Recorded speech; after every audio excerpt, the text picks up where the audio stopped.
fifaliana indray no iarabako anao amin'izao takariva izao ary manasanao ampanajana anaraka ny fampalalam-baovao hatramin'ny farany. Nanamafy ny Praiministra Antsay Christian fa tsy manohitra ny fampiasana ny vaksiny miaro amin'ny Covid-19 ny fanjakana fa mitandrina kosa amin'ny karazana vaksiny ho ampiasaina. Tato-baovao eo amin'ny sariny Tsira Kotorson. Tsy manohitra ny fampiasana ny vaksiny miaro amin'ny Covid-19 ny fanjakana fa mitandrina amin'izay karazana vaksiny ampiasaina hoy ny Praiministra Antsay Christian. Vaksiny mifanaraka amin'ny zava-misy no tsy maintsy jerena hoy ny Praiministra lehibe ny gouvernement. Ny filohan'ny République dia efa niteny ombienibieny fa Madagasikara ary ny fitram-panjakana dia tsy contre ny vaksiny, mbola tsy niteny an'izany isika. Tsy maintsy mitandrina atsika amin'izay hoe inona ny fotoana tokony anaovana an'izany, karazana vaksiny inona tokony atao ary ahoana ny fandaminana rehetra mahakasika an'izany.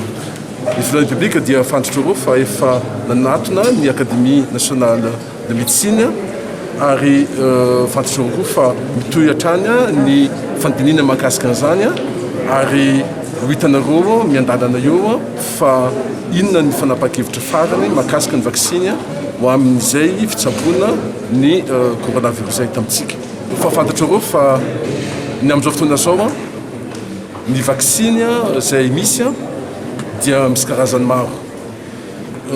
Misy moa miankina amin'ny ARN, be dia be ny karazana vaksiny na Sputnik 5 zany, na Sinovac zany, na Moderna, na Johnson Johnson, na Pfizer sy ny AstraZeneca sy zany hoe ny vaksiny izay tsy maintsy eritreretina raha roso amin'izany atsika dia ny hoe ahoana no ahafahantsika tena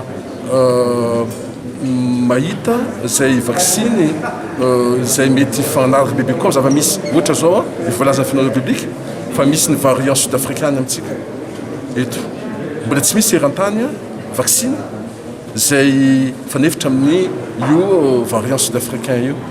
Ka izay rehetrarehetra zay ny tadiavana tsy maintsy fandinina lalina mahakasika an'izay ary fampiresana amin'izareo tompona andraikitra na scientifique na ny chercheur rehetrarehetra izay efa miroso amin'izany ny filohan'ny République amin'izao fotoana zao ary fa hitanao omaly ny dingana manaraka izay taorinany izay fanambarana nataony tamin'ny aladitra. Anisan'ny nanontanian'ny mpanao gazety ny Praiministra ihany koa mikasika ny fanohanana ny mpiasa sy ny mpampiasa manoloana ny fiantraikany ny valana retsina Covid-19. Zava-misy aloha dia zao tsika zany mbola tsy napa-kevitra hoe andao akatona ohatrany taloha miditra ao anatin'ny fiomboana zany atsika. Misy mila fandanjalanjana daholo zany rehetrarehetra zany ary ny fahitana ny fiantraikany zany na amin'ny orinasa na fiainan'ny mponina dia tsy maintsy dinina tsara satria mety sarotra izay zavatra rehetra zany.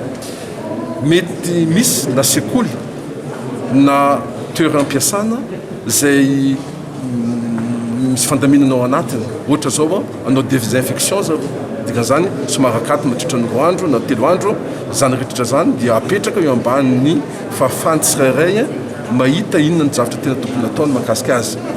Ny zavatra izay efa nataontsika dia efa misy fanampiana omena ny setra tsy miankina fanjakana. Ohatra zao efa atao anatin'ny loi de finance initiale lenjeretsika manokana mahakasika ny mpiasa sy ny mpampiasa ny amin'izay isa manokana resako an'izay nampianatsika ny vola alaina amin'ny orinasa sy alaina mpiasa. Zany efa nitsindrovantsika hatrany zao zavatra misy amin'izao fotoana zao satria fantatra fa mbola tsy vita ny ady ataon'ny firenena rehetrarehetra amin'ity valina rehetra ny coronavirus ity. Zay sy ampiarina zay hitatsika hoe fa tena misy amin'izay fiantraikan'izay dia efa mandinika zany ministera misahana ny fitantanam-bola ary miroso tsika kely atsika amin'izay hoe inona tena vahaolana ataoko hoe tena foezaka ahafahantsika manampy setrotra tsy miankina fanjakana. Raha nandotanisa avy amin'ny ministera ny asa dia mahatratra 5 alina ireo mpiasa very asa ny taona 2020 noho ny valana retsina Covid-19.